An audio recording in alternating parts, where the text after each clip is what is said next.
So welcome to Jaidev classes for JRF in political science. कैसे हैं आप सब friend? This is Meenakshi Singh और आज हम लोग यहाँ पर करने वाले हैं फ्रेडरिक नीत्शे को।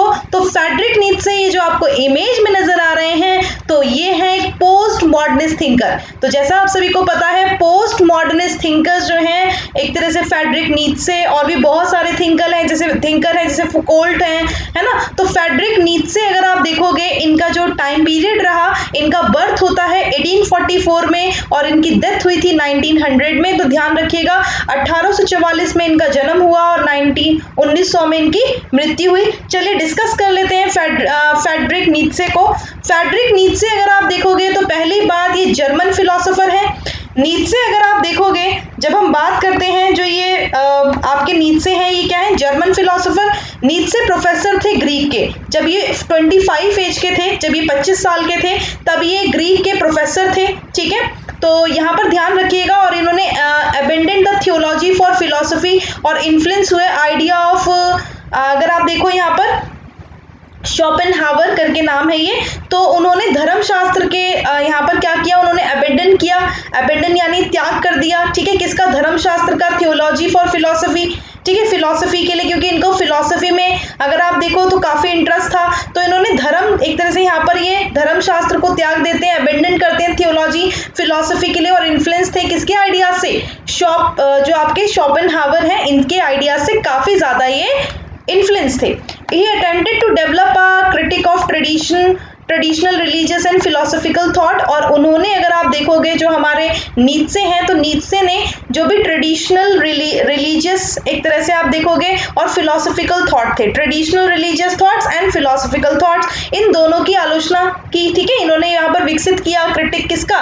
ट्रेडिशनल रिलीजियस थॉट्स का एंड फिलोसफिकल थॉट्स का। साथ ही साथ आप सभी को पता है पोस्ट मॉडर्निज्म क्या करता है? मॉडर्नाइजेशन को क्रिटिसाइज करता है, ये भी चीज ध्यान रखना। तो जर्मन फिलोसोफर थे नीत्शे एक ग्रीक फिलोसोफर थे। ये ग्रीक के फिलोसोफर थे 25 की एज में और इन्होंने अबेंडन यानी इन्होंने थियोलॉजी को अबेंडन किया फिलोसफी के लिए। ये इन्फ्लुएंस थे किसके? शोपेनहावर के आइडियाज से और ये डेवलप करते हैं critic of traditional religious and philosophical thought. उसके बाद आप देखोगे deteriorating health and growing incessantly after 1889 brought him under the control of sister Elizabeth who edited the distort his writing। तो 18 अगर आप देखोगे 1889 के बाद इनका जो स्वास्थ्य था, इनकी जो हेल्थ थी वो ज़्यादा अच्छी नहीं थी, ठीक है। बिगड़ता हुआ स्वास्थ्य और बढ़ता जो पागलपन अगर आप देखो तो उनकी बहन एलिजाबेथ के नियंत्रण में ला दिया। मतलब उनकी जो बहन थी एलिजाबेथ वो उन पर कंट्रोल रखती थी, ठीक है, उनका ध्यान रखती थी और उन्होंने लेखन को संपादित और विकृत भी किया। तो इनकी सिस्टर एलिजाबेथ ने एडिट किया एंड डिस्टोर्ट किया इनकी राइटिंग्स को। उसके बाद आप देखो नीत्शे जो है, Nietzsche complex and ambitious work express करता है इंपॉर्टेंस ऑफ विल पर, ठीक है। मैंने आप लोगों को पोस्ट मॉडर्निज्म कराया है तो उसमें मैंने आप लोगों को बताया था फ्रेडरिक नीत्शे अगर आप देखोगे तो इनका है विल टू पावर, है ना। इनका जो कॉन्सेप्ट है विल टू पावर। तो नीत्शे ने जटिल और महत्वाकांक्षी कार्य ने इच्छा शक्ति के महत्व पर जोर दिया, विल पर जोर देते हैं, स्पेशली विल टू पावर पर जोर देते हैं, है ना, सत्ता की इच्छा पर जोर देते हैं और एंटीसिपेटेड मॉडर्न एक्सटर्नलिस्ट और एम्फसाइज करते हैं पीपल क्रिएट करते हैं अपने ओल्ड वर्ल्ड को और मेक देयर ओन वैल्यूज। और इन्होंने इस विचार पर काफी ज्यादा जोर दिया कि लोग अपनी दुनिया बना सकते हैं और वो अपने खुद के वैल्यूज को भी क्रिएट कर सकते हैं। बात समझ आई? यानी नीत्शे अगर आप देखोगे तो कॉम्प्लेक्स और एम्बिशियस जो वर्क इनका रहा, जो इनका एम्बिशियस वर्क है तो वो स्ट्रेस करता है इंपॉर्टेंस ऑफ विल पर, स्पेशली विल टू पावर पर इन्होंने ज्यादा फोकस दिया। इनका कॉन्सेप्ट है विल टू पावर और यहाँ पर मेनली ये एम्फसाइज करते हैं, यहाँ पर इनका ये आइडिया भी था कि people create their own world, जो है अपने लोग अपनी दुनिया बनाते हैं और अपनी स्वयं के मूल्य भी बनाते हैं। इनकी फर्स्ट बुक अगर आप देखोगे, जो इनकी फर्स्ट बुक है ना, तो इनकी फर्स्ट बुक का नाम है द बर्थ ऑफ ट्रेजेडी। इसको नोट डाउन कर लेना। The birth of the tragedy के अंदर आप देखोगे नीत्शे ने आर्ग्यू किया कि Greek civilization had reached the peak before Socrates was most clearly embodied in its art. तो आप देखोगे इनकी जो पहली बुक है द बर्थ ऑफ ट्रेजेडी, तो नीत्शे ने इसमें यह आर्ग्यू किया कि ग्रीक सभ्यता सुकरात से पहले अपने चरम पर पहुंच गई थी, मतलब ये ऐसा बोलते हैं और उनकी कला में सबसे स्पष्ट रूप से सन्निहित है ये बात। तो ध्यान रखिएगा नीत्शे आर्ग्यू करते हैं कि Greek civilization had reached its peak before Socrates, यानी सोक्रेट से पहले ही जो ग्रीक सभ्यता थी वो अपने चरम पर पहुंच गई थी। उसके बाद आप देखोगे तो यहाँ पर आते हैं जो ज़रथुस्त्र हैं, इनका ये नाम है, ये एक स्पैक ज़रथुस्त्र, ठीक है। इनका अगर आप देखो ज़ाराथुस्त्रा अगर आप बोल सकते हो ज़ाराथुस्त्रा, तो स्पेक ज़ाराथुस्त्रा डेवलप करते हैं notion of superman as an idea distorted by 20th century fascist by Nietzsche use the refer a person capable of generation their own values. यानी इसमें अगर आप देखो जो स्पैक है ना, स्पैक ने सुपरमैन की धारणा विकसित की, वो डेवलप करते हैं नोशन ऑफ द सुपरमैन, और यहाँ पर एक ऐसा विचार उन्होंने दिया, ठीक है, जो कि फांसीवादी द्वारा बहुत विकृत था। यानी आप देखोगे 20वीं शताब्दी का जो फांसीवाद था, फासिस्ट था, उससे काफी ज्यादा कैसा था, वो डिस्टोर्ट था। तो यहाँ पर आप देखोगे तो नीत्शे एक ऐसे व्यक्ति को संदर्भित करता है जो अपने मूल्यों को उत्पन्न करने, नैतिकता की बाधाओं से परे रहने में सक्षम था। तो नीत्शे यूज करते हैं refer to a person capable of generating their own values and living beyond the constraints of conventional morality. तो ये ध्यान रखिएगा। उसके बाद इनकी बुक्स आ जाती हैं, तो इनकी बुक्स हैं बियॉन्ड गुड एंड इविल 1886 की है, on the genealogy and morals 1887 की,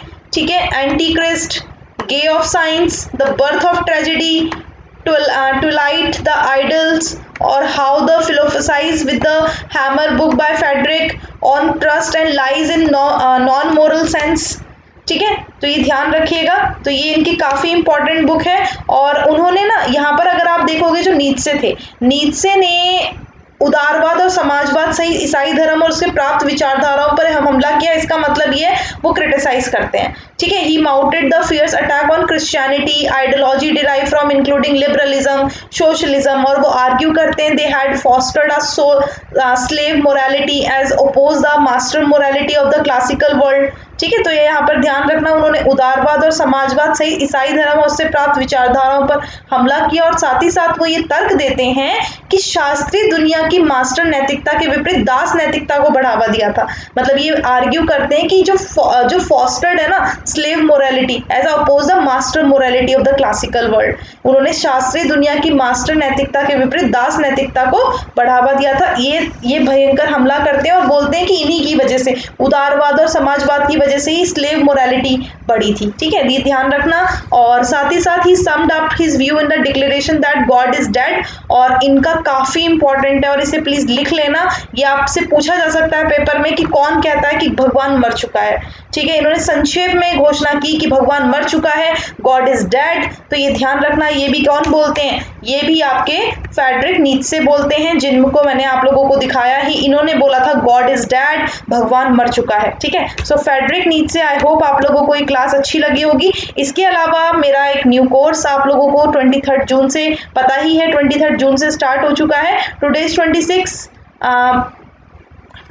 सॉरी। तो आप लोग इस कोर्स में आ सकते हैं, और आज मेरी क्लास भी है 1 PM, तो आप यूज कर सकते हैं code Meenakshi live for getting 10% discount. Use code Meenakshi live for 10% discount, hurry up, ठीक है। प्राइस इंक्रीज होने जा रहे हैं, तो ये 13 जून से अगर आप देखो 11:59 तक ये ना आप लोगों के रहेंगे प्राइस। आप जो बिफोर 13 जून मतलब 13 जून तक आप लोग जो है प्राइस इन्हीं प्राइजेस पर ले सकते हो, यानी इस वाले प्राइजेस पर 2900, 6250, ठीक है, 11250, 13750, 20000। और न्यू प्राइजेस अगर आप देखोगे तो न्यू प्राइजेस जो हैं तो ये 1 जुलाई से हो जाएंगे, 1 जुलाई से ये प्राइजेस हो जाएंगे। तो आप अभी इन्हीं प्राइजेस पर ले सकते हो। साथ ही मेरा रेफरल कोड लगाना और 10% डिस्काउंट पाना।